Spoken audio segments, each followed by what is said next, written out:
беше най-хитра от всички полски зверове, които Господ Бог беше създал. И тя каза на жената: истина ли каза Бог да не ядете от всяко дърво в градината? Жената отговори на змията: от плода на градинските дървета можем да ядем, но от плода на дървото, което е сред градината, Бог каза: да не ядете от него, нито да се допрете до него, за да не умрете. А змията каза на жената: никак няма да умрете. Но Бог знае, че в деня, когато ядете от него, ще ви се отворят очите и ще бъдете като Бога, да познавате доброто и злото. Амин. Коварното изкушение на лукавия. Повторете. Коварното изкушение на лукавия. 사람은 누구나 태어나면서 질문을 품고 살아갑니다. Всеки човек се ражда с въпроси в сърцето си. 나는 어디서 왔고 왜 살며 죽으면 어디로 가는가? Откъде съм дошъл, защо живея и на къде отивам след смъртта? 이 질문은 단순한 호기심이 아니라 존재의 근원에 대한 갈망이에요. Тези въпроси не са просто любопитство, а копнеж за производство на нашето съществуване. 철학자들은 이 질문에 평생을 고민을 합니다. Философите са размишлявали над това на цяла живот. 또 어떤 종교에서는 윤회와 전생으로 해답을 제시하라고 합니다. Някои религии са се опитвали да дадат отговор чрез прераждане и минали живот. 과학은 관찰과 실험을 통해서 또 설명하라고 합니다. Науката се е опитвала да обясни чрез наблюдение и експеримент. 학교에서는 박테리아가 진화되어 고등 생물이 되었다고 말을 В 합니다. училище ни учиха, че бактериите са еволюирали в бившия организъм. 그러나 유전자 법칙이 발견되면서 진화론이 흔들리게 되었어요. Но в укриването на 원숭이가 되고 че 사람이 станали 되었다. 그렇게 우리가 배웠습니다. маймуни, а после хора. Но в укриването на генетичните закони, теорията за еволюцията е разклатена. 그러나 유전자 법칙이 발견되면서 진화론이 흔들리게 되었습니다. Сега знаем, че е невъзможно маймуна да се превърна в човек. 이제 원숭이가 사람으로 진화되는 것은 불가능하다고 알려졌어요. Да, сега знаем, че е невъзможно маймуна да се превърна в човек. 같은 종 안에서의 변이는 일어나도 다른 종으로의 변이는 진화는 불가능하다고. Възможни са промени в рамките на един и същи вид, но не и преминаване към друг вид. 어떤 종교에서는 윤회와 전생이 있다고 그렇게 가르칩니다. Някои религии учат, че има прераждане и минали животи. 윤회란 벌레가 강아지로, 강아지가 소로, 또 원숭이로 사람으로 다시 태어나는 것을 말해요. Прераждането означава, че червей става куче, куче крава, крава и маймуна, а маймуна човек. 그리고 사람이 욕심을 내려놓으면 신 같은 존재로 지내야 된다고. Казва, че ако човек се освободи от алчността си, може да се издигне до божествено същество. 그러나 욕심대로 살면은 소나 개나 벌레로 다시 태어난다고 또 그렇게 말을 해요. Но ако живее според желанията си, ще се прероди като животно или насекомо. 통계에 의하면 불가라인들 3명 중에 1명이 윤회를 믿는다고. Според последни статистики, един от трима българи вярва в прераждането. 어떤 종교나 또 과학이나 철학도 인간의 근본적인 질문에 답을 못하지만 Никоя религия или наука не може да отговори на фундаментална въпроси на човечеството. 유일하게 명확하게 설명해주는 책은 성경밖에 Но 없다. има една книга, която обяснява всичко ясно Библията. 창세기 1장, 2장은 우주 만물의 기원과 인간의 기원을 보여주고 있습니다. Битие първи и втори глава ни показва произхода на Вселената и човека. 인간이 어떤 존재이며 어떤 목적을 가지고 살아야 하는가를 보여주고 있습니다. Какви същества са хората и каква цел трябва да имат в живота. 창세기 3장은 인간이 어떻게 타락했는가, Битие 3 глава обяснява как човекът падна. 악의 기원, 죄의 기원, 죽음의 기원을 설명하고 있어요. Какъв е произходът на греха, злото и смъртта. 여기서 아쉬운 점은 악령의 이름을 말하지 않았다는 Но 거예요. тук липсва едно името на злия дух. 사탄, 마귀, 뱀, 용 이런 것은 악령을 상징하는 명칭입니다. Сатана, дявол, змия, дракон са символизира названия на злия дух. 늘 대적하는 짓을 하기 때문에 마귀라고 불렸던 것이고, Понеже винаги се противопоставя се, го нарекоха дявол. 또 늘 간계한 짓을 하니까 귀신이라고. Винаги действа се по хитри начини, наричат духове.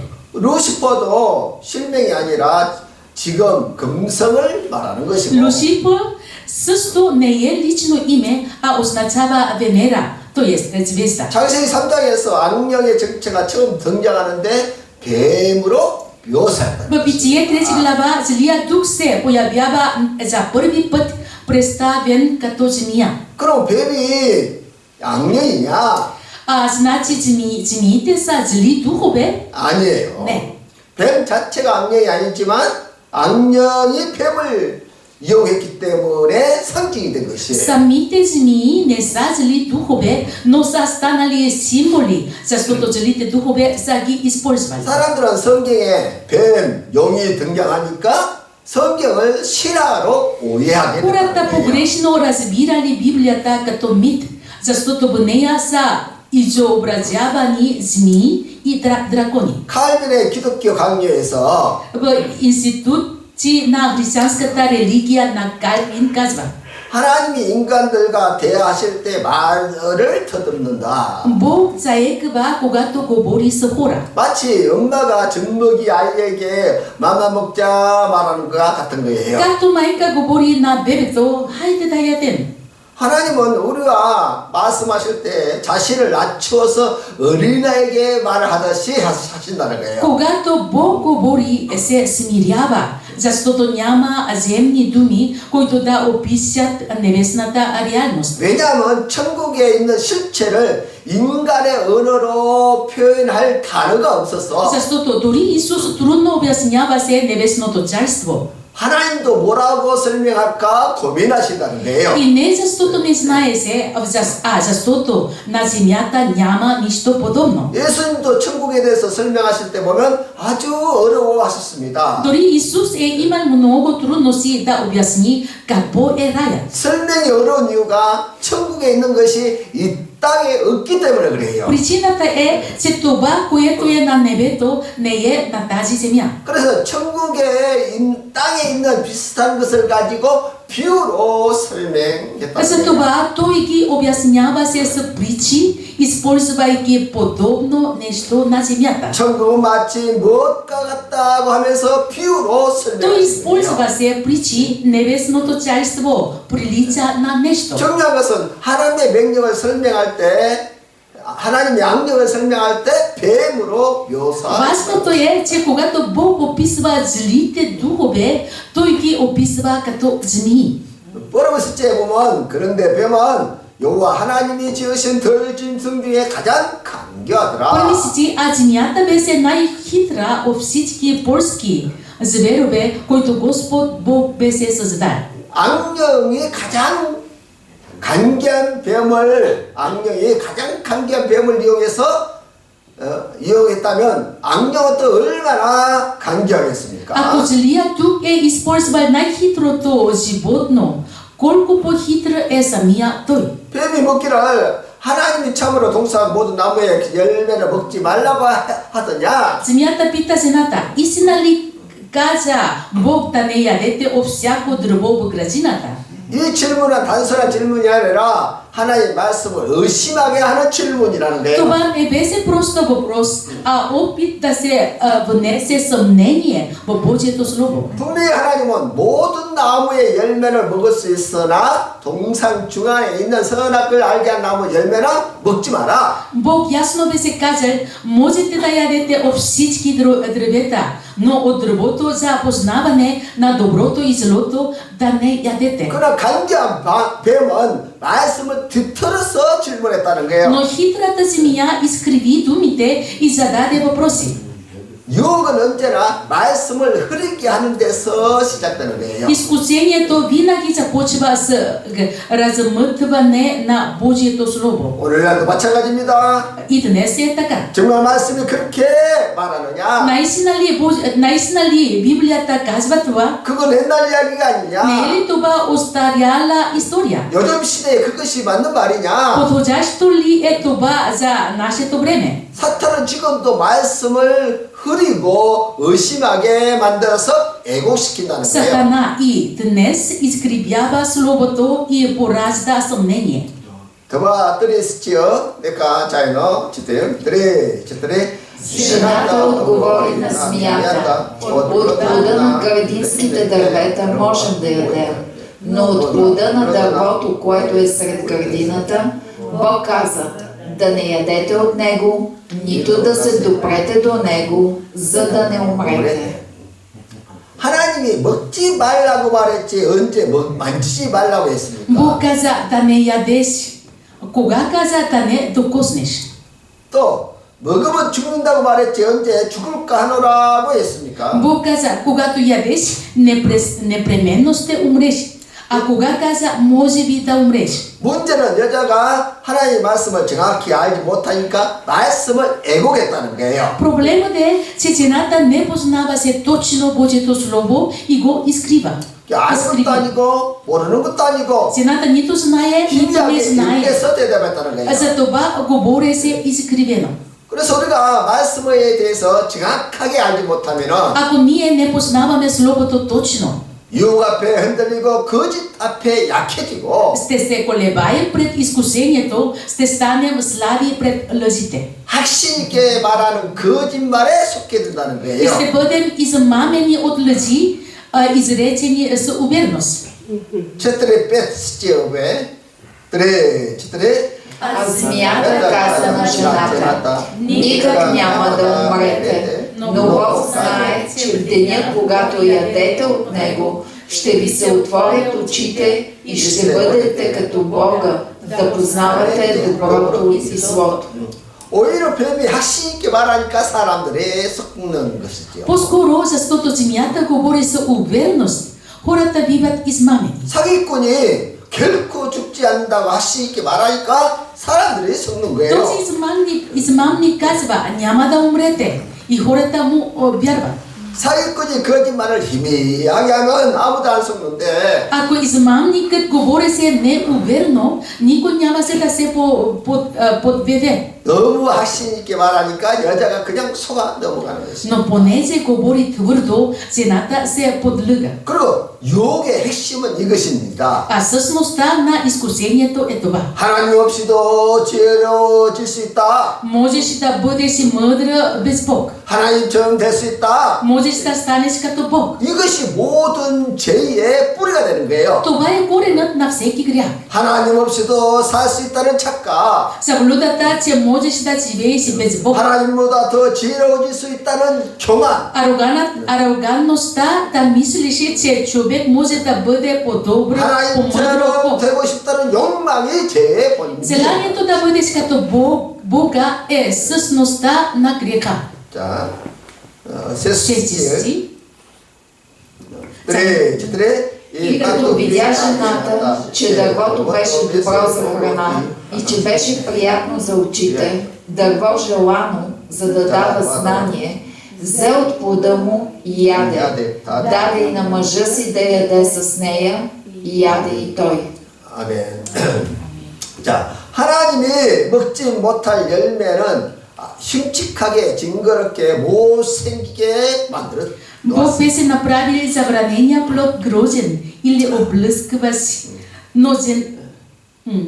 근데 이 여자가 얼마나 미혹을 당했든지 Но жената беше толкова измамена. 그 열매가 먹음직스럽고 보암직스럽고 지혜롭게 보였다는 Че 거예요. плодът и се стори вкусен, красив и желан за мъдрост. 이 동일한 세 가지 미혹이 요한일서 2장 16절에 나오는데 Същите три измами се появяват в 1 Йоанна 2 глава и 16 стих. 육신의 정욕, 안목의 정욕, 이 세상의 자랑이라. Похота на плътта, похота на очите и гордостта на този свят. 죄는 언제나 욕망을 자극하는 방식으로 다가오는 거예요. Грехът винаги се приближава като подбужда желанието. 이 뇌를 연구하는 학자들의 말에 의하면 Според изследователите на мозъка, 여자들의 뇌는 남자들보다 10% 적다고 해요. мозъците на жените са 10% по-малки от тези на мъжете. 그리고 좌우뇌 연결회로가 남자보다 더 작다고 합니다. Затова връзките между двете полукълба били по-къси. 그래서 남자에 비해 여자가 생각과 판단이 빠르다고 합니다. И поради това жените реагират и преценяват по-бързо от мъжете. 남자는 이쪽 뇌가 생각에 빠지면 저쪽 뇌로 넘어가는 것이 아주 어렵다는 При 거예요. мъжете, когато едното полукълбо се действа, другото трудно се включва. 그래서 남자에게 뭘 물어보면 남편에게 뭘 물어보면 아마 대답을 잘 안 할 것입니다. Затова, когато жената пита мъжа си нещо, той често не отговаря веднага. 왜냐하면 남편은 그때부터 고민하기 시작하는 거예요. Защото той започва да обмисля въпроса. 그래서 남편이 대답할 때쯤 되면은 이미 부인은 다 잊어버린 상태예요. Така че, докато съпругът отговори, жената вече е забравил всичко. 그래서 뱀이 남자에게 질문하면 언제 대답을 들을 수 있을지 모르니까. Затова змията не попита мъжа не се знае кога ще отговори. 판단이 빠른 여자에게 질문을 던졌다는 А 거예요. попита жената, която реагира по-бързо.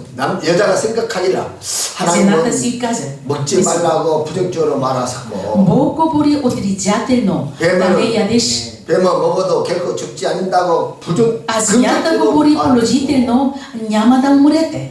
오히려 먹으면 내 눈이 밝아져서 하나님처럼 된다고. Напротив, очите ви ще се отварят и ще станете като Бог. 그래서 여자가 잠깐 고민하기를 Жената се замисли. 죽음은 한 번도 본 적도 없고 죽음이 뭔지 잘 모르겠고 Тя никога не беше виждала смърт и не знаеше какво е смърт. 뭐 먹으면 눈이 밝아져서 하나님처럼 되고 결코 죽지 않는다고 말했으니까 А змия казва, че ако го ядеш, очите ти ще се отварят, ще станеш като Бог и никога няма да умреш. 안 먹어보고 속는 것보다 먹어보고 속는 것이 낫다고 판단했다. Така че реши, че е по-добре да опита и да се убери сама. 그래서 여자가 열매를 탁 따서 먹었는데 아무 일도 안 Така 일어났어. че когато жената откъсна плода и го изяде, нищо не се случи. 그리고 남자에게 주어서 먹게 했다는 것입니다. Затова даде и на мъжа си и той яде. 근데 여자도 안 죽고 남자도 안 죽었으니 누구 말이 진짜입니까? И понеже нито тя, нито мъжът и умря веднага, чии думи изглежда се верни. 당장은 하나님의 말씀이 거짓말이 되었고 뱀의 말이 참말이 되었다는 Защото 거예요. сега Божиите думи са станали лъжливи, а думите на змията са станали истина. 써져 있을지요, 왜? 그래. Тогава се отвориха очите на двамата и те познаха, че бяха голи и съшиха смокинови листа и си направиха препаски. И при вечерния ветрец чуха гласа на Господа Бога, като ходеше из градината, и човекът и жена му се скриха от лицето на Господа Бога между градинските дървета. 죄를 지으면 나타날 증상이 무엇입니까? Какви са признаци, когато човек съгреши?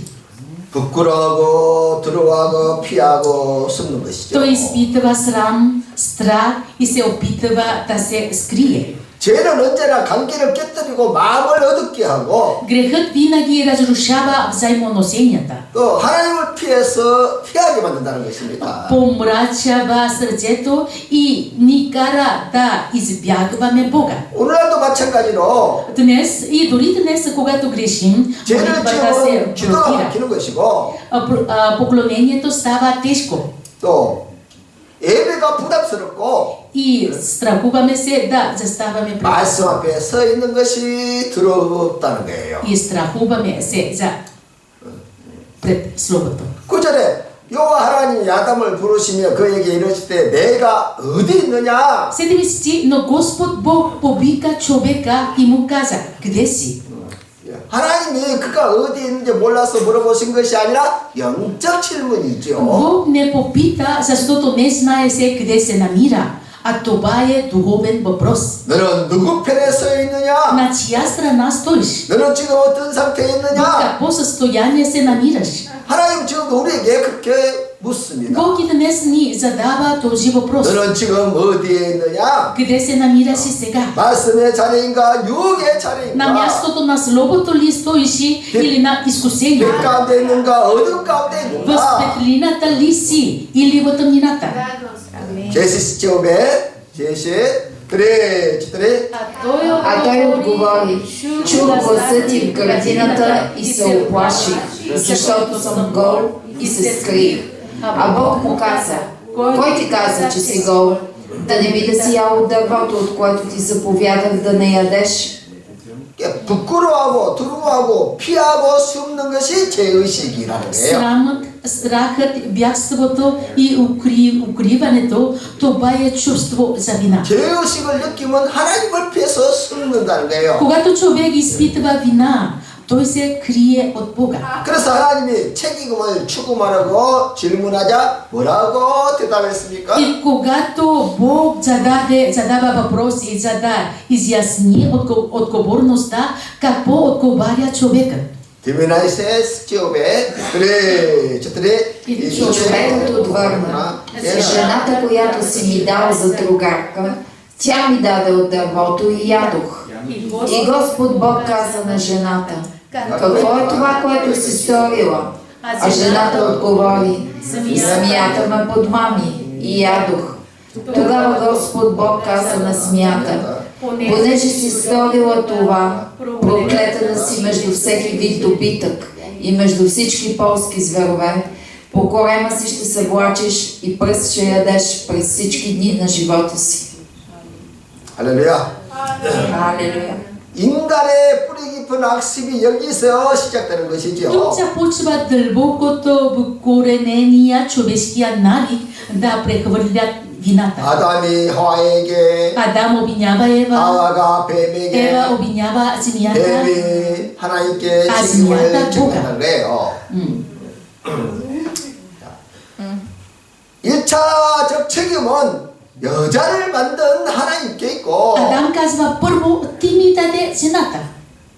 2차 책임은 여자가 내게 주어서 먹었고 Второ, тя ми даде плода. 세 번째 책임은 뱀에게 미혹해서 Трето, 먹었다. земята я измами. 결국 하나님이 여자도 뱀도 만들었기 때문에 모든 책임은 하나님께 В 있습니다. крайна сметка той намеква, че Бог е виновен, защото той е създал и жената и змията. 어디서 많이 들었죠? Ние чухме, да, някъде. 마치 어린아이가 엄마에게 왜 나를 낳았습니까? Това е което дете, което се бунтува срещу майка си и казва, защо ме роди? 하나님이 아담과 하와 이런 반항심이 얼마나 마음이 상하겠습니까? Колко ли е натъжен Бог от този бунт на Адам и Ева? 죄의 본질은 책임을 회피하는 것이죠. Същността на греха е бягството от отговорност. 죄는 언제나 변명하고 남 탓하고 하나님 탓한다는 거예요. Грехът винаги води до оправдания, обвиняване на другите и дори обвиняване на Бога. 오늘도 마찬가지죠. И днес хората обвиняват обстоятелствата 환경 탓하고 부모 탓하고 и 사람을 родителите и 탓합니다. средата. 심지어 왜 하나님 이런 환경을 주셨습니까?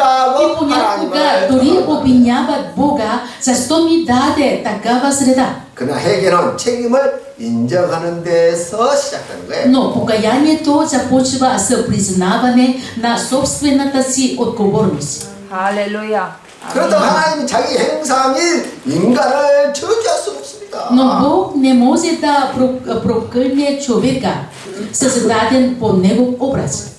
대신에 간교한 뱀에게 저주를 또 Затова той изля проклятието върху коварната змия. 집에서 우리도 집에서 그러잖아요. Понякога ние казваме така. 자식을 못 들으니까 엉뚱하게 개를 때리고. Понякога децата не можем да бием, но понякога животни, да, как може кучето или...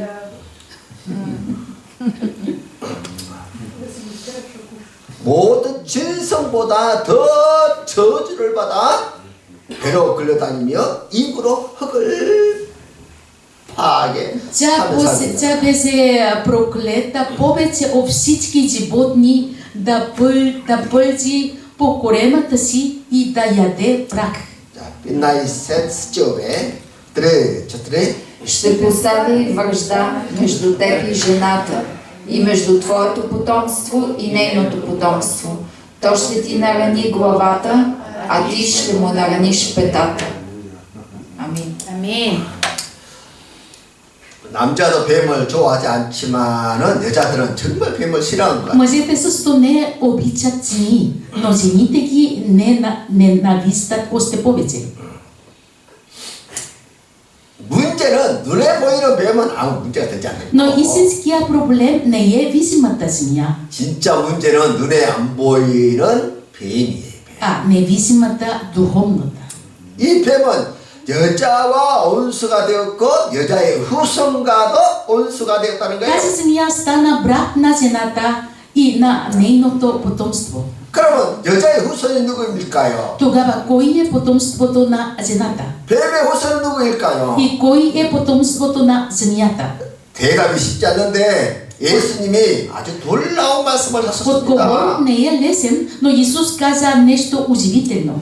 예수님이 바리새인들, 서기관들, 유대교 지도자들을 향해서 저주하시기를 Исус се обърна към фарисеите, книжниците и религиозните водачи и ги изобличи. 뱀들아, 독사의 새끼들아, 너희가 어떻게 지옥의 판결을 피할 수 있겠느냐? Змии, розови на усойници, как сте избегнете осъждането на Ада? 너희는 너희 아비 마귀에게서 났으니 너희 아비 욕심대로 행하고 있다. Вие сте от баща си дявола и вършите неговите желания. 지금도 뱀의 후손이 있다는 거예요. И днес има потомци на змията.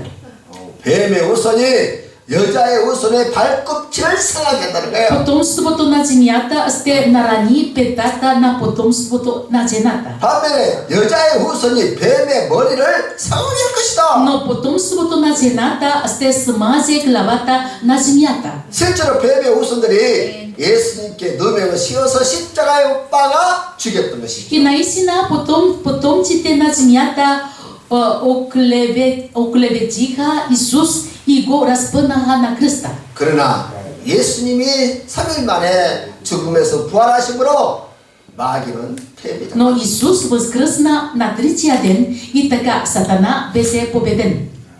아멘. 할렐루야. 할렐루야.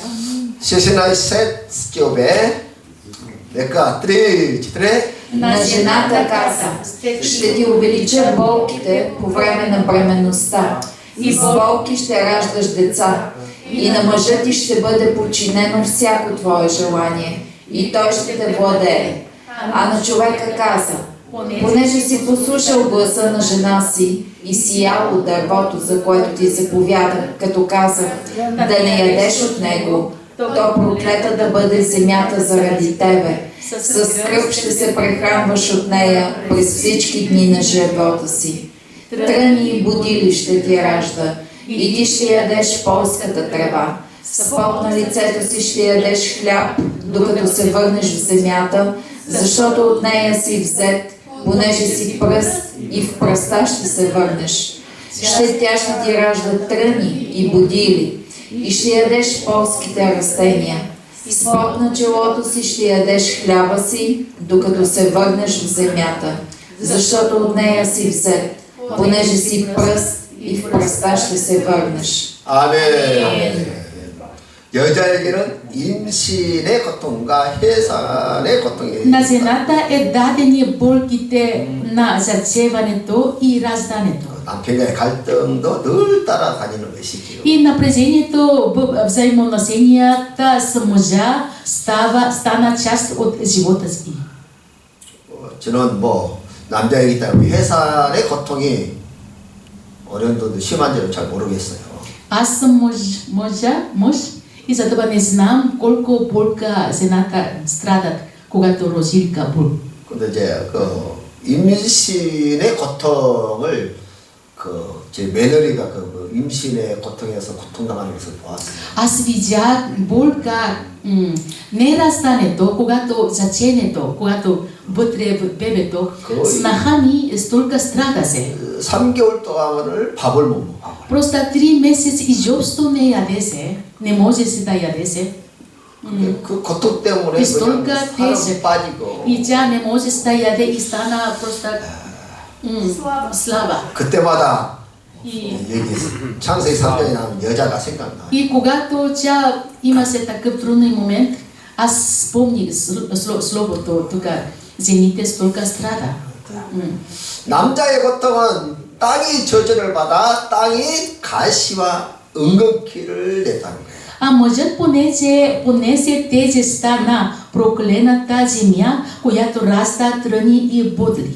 그래서 평생 육체 노동으로 밭을 가꿔야 곡식을 거둔. Той трябваше цял живот да се тружи, за да получи плод от земята. 그렇게 사람은 흙에서 지음받고 흙에서 나는 것을 먹고 흙으로 돌아가는 것입니다. Така човека, създаден от пръст, живее по плодовете на земята и накрая се връща в нея. 이것이 사람의 운명이기 때문에 우리가 흙과 자연을 사랑해야 돼요. Това е съдбата на човека, за това трябва да обичаме земята и природата. 그런데 오늘날 너무 땅을 오염시키고 파괴하고 있습니다. Но днес хората силно замърсяват и разрушават земята. Това се стиове. Тре. И човекът наименува жена си Ева, защото тя беше майка на всички живи. И Господ Бог направи кожени дрехи на Адам и на жена му и ги облече. Амин. 인간은 무화과 잎으로 치마를 만들었지만 금방 마르고 Човека си направи препаски от смокинови листа, но те бързо изсъхнаха и се разпаднаха. 인간의 노력으로는 죄의 부끄러움을 가릴 수 없다. С човешки усилия не може да се покрие смъртта, как срамът на греха. 하나님은 짐승을 잡아 가지고 옷을 지어. Но Бог закля животно и им направи кожени дрехи. 가지고 옷은 피 흘리신 예수 그리스도의 시선을 예표하기도 합니다. Тези кожени дрехи са преобраза на жертвата на Исус Христос, който ще се да пролее кръвта си. 그리스도가 십자가에서 피 흘려 희생하심으로 우리가 죄사함을 받게 돼요. Греховете ни са прощени чрез жертвата на Христовата кръв, пролята на кръста. 주의 피를 의지하여 하나님 앞으로 나아갈 담대함을 얻게 됐습니다. И чрез Неговата кръв получихме смелост да се приближим към Бога. 아멘. 우리는 하나님이 주시는 옷만이 죄를 덮고 수치를 덮고 보여줍니다. Затова само дрехата, която Бог ни дава, може да покрие греха, да скрием срама и да ни защити. 아멘. Амин. 아멘. 항상 Амин. 예수 그리스도로 옷 입으시기 바랍니다. Пожелавам ви винаги облечете с Исус Христос. 아멘.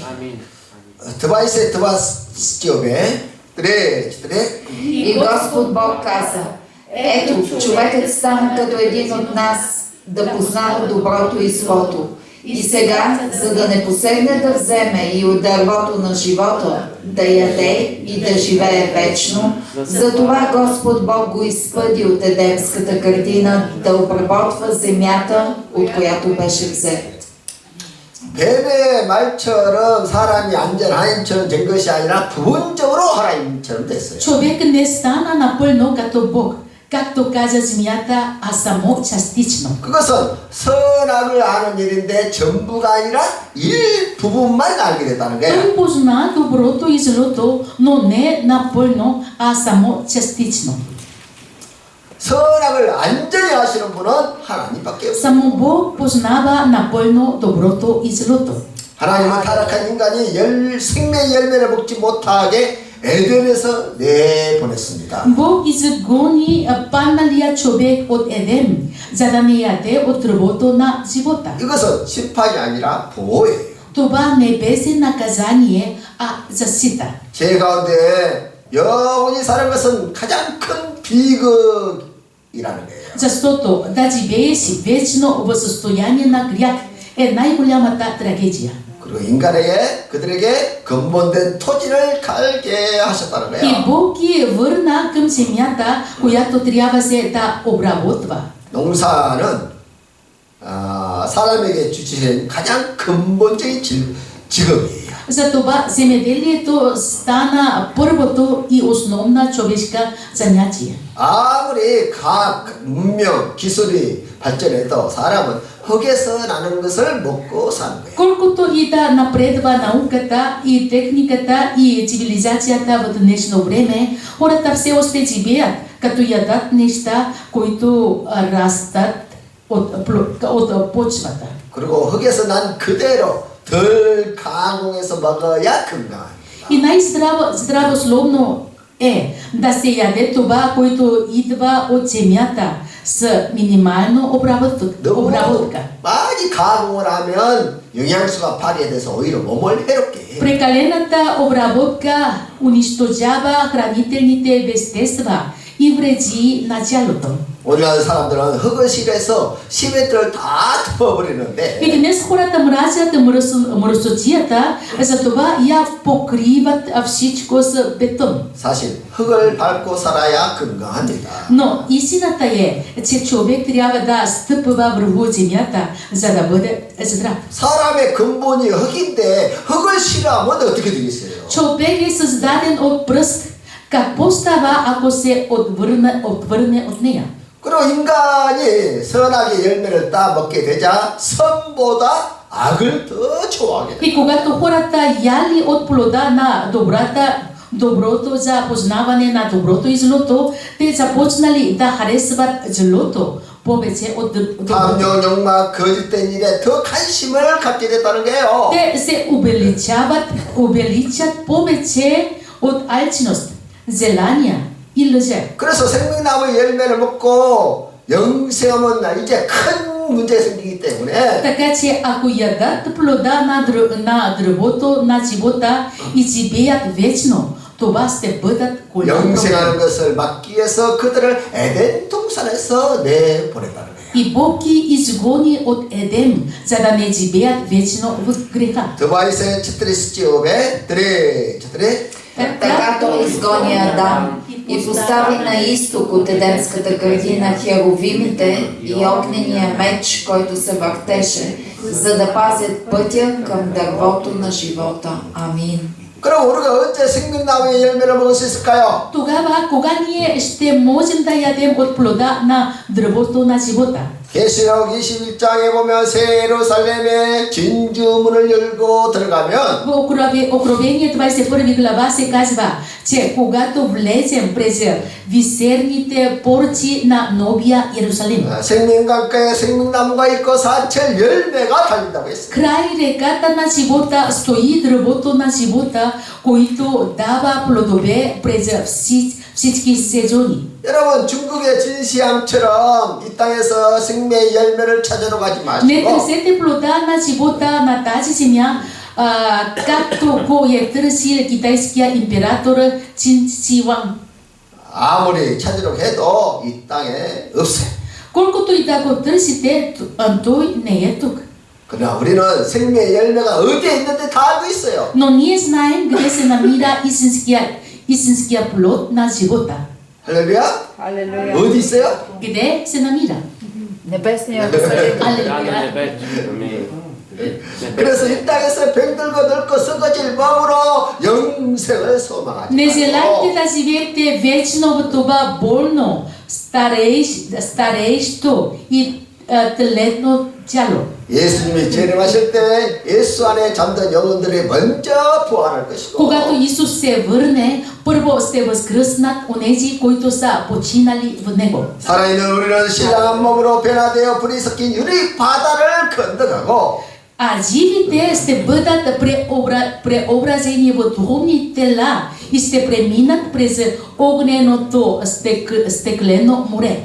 주와 함께 새하늘 새 땅 새 예루살렘의 진주문으로 들어가면 И заедно с Господа ще влезем в новото небе, новата земя и през висерните порти на новия Иерусалим. 생명 강가에서 생명의 열매를 따르고 신령한 몸으로 영생하며 Там край реката на живота ще ядем от плода на дървото на живота. Ще живеем вечно в духовно тяло. 우리는 그날을 소망하며 하나님 말씀을 따라 순종하며 Ние живеем с надежда за този ден и трябва да ходим в послушание към Божието Слово. 아멘 아멘. 아멘 결론입니다. Заключение, 오늘 우리는 어떻게 살아야 как трябва да 할까요? живеем днес? 첫째로 말씀은 정확히 알아야 유혹을 Първо, трябва да познаваме точно Божието Слово, за да победим изкусението. 말씀이 희미하면 쉽게 미혹당하는 Когато 거예요. Словото е размито, човек лесно се 두 заблуждава. 번째, 죄는 지금도 우리를 숨게 만드는 Второ, 거예요. грехът и днес ни кара да се крием. 우리는 숨지 말고 다음 주에